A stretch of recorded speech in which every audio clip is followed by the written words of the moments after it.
My name is Gavin Evans, and this is my review of the 2001 movie Hannibal. And this review will have spoilers, so there's your warning. But I didn't really know what to expect from this movie. I know it got bad reviews, but I haven't heard anything specific about it, but I kept my expectations low just in case. And listen, if you're going to compare this movie to Silence of the Lambs, it's undeniably a step down.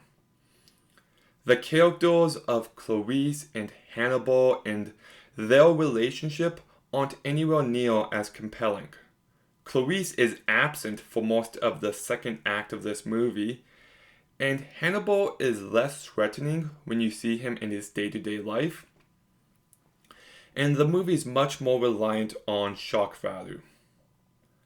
But, all that said, I still really enjoyed this movie. It's a very simplistic plot of Mason Virgil who wants revenge against Hannibal, so he uses his power to get Clarice to hunt for him, while there's an inspector in Florence who's also on the hunt for him as well. So it's just these two different people looking for the same guy.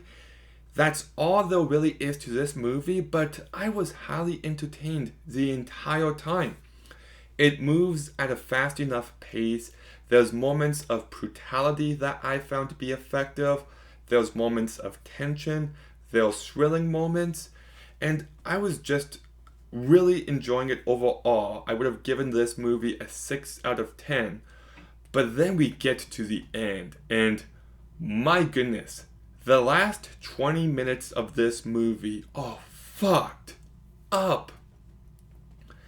Like, everything with the pigs is disgusting, but then we get everything with Hannibal, who lobotomizes the one character, Paul I think is his name, and as he's doing it, he's removing his brains and then frying it and then feeding it to the same guy.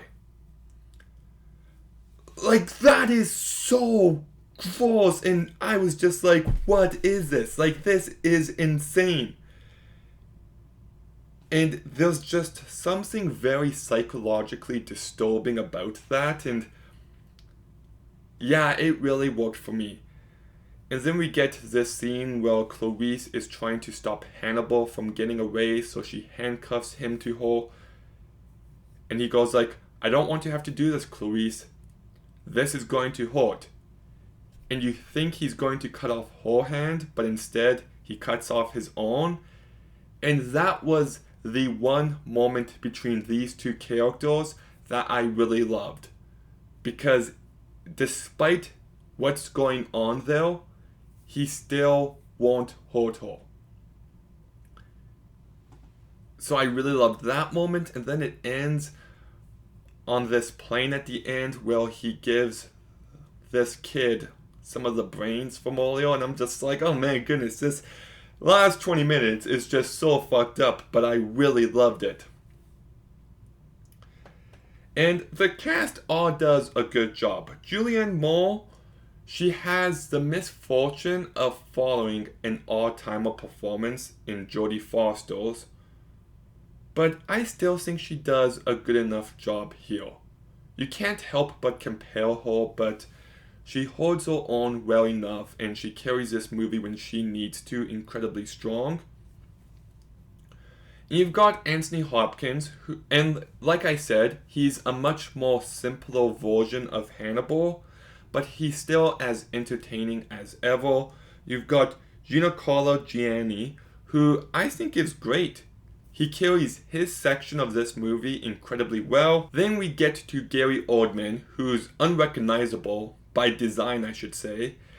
His character's got a very messed up face, and his performance is menacing and gross, but also kind of goofy in a really positive way.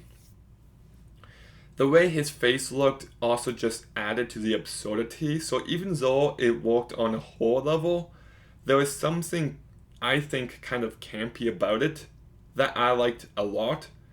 And then you've also got Ray Liotta, who's really good for most of the movie, but he's great at the end. My only real big negative with this movie is some of the directing by Ridley Scott. He does this motion blur thing a few too many times, and it kind of reminded me of his brother, Tony Scott, but I really didn't like the use of it. But aside from that, it's not on the same level of greatness as Silence of the Lambs, but this is still a really good movie in its own right. It's highly entertaining throughout the entire thing, with some thrills, some tension, and with absurdity. But the last 20 minutes just elevates this movie in a really effective manner.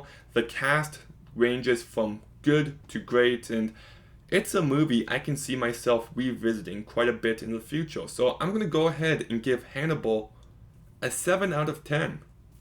If you ask me, it's a very underrated movie. I think it deserves better. But have you seen the 2001 movie Hannibal? What did you think about it? Let me know in the comments down below. Make sure you like, comment, subscribe. Stay tuned for some more videos soon. And Gavin, out.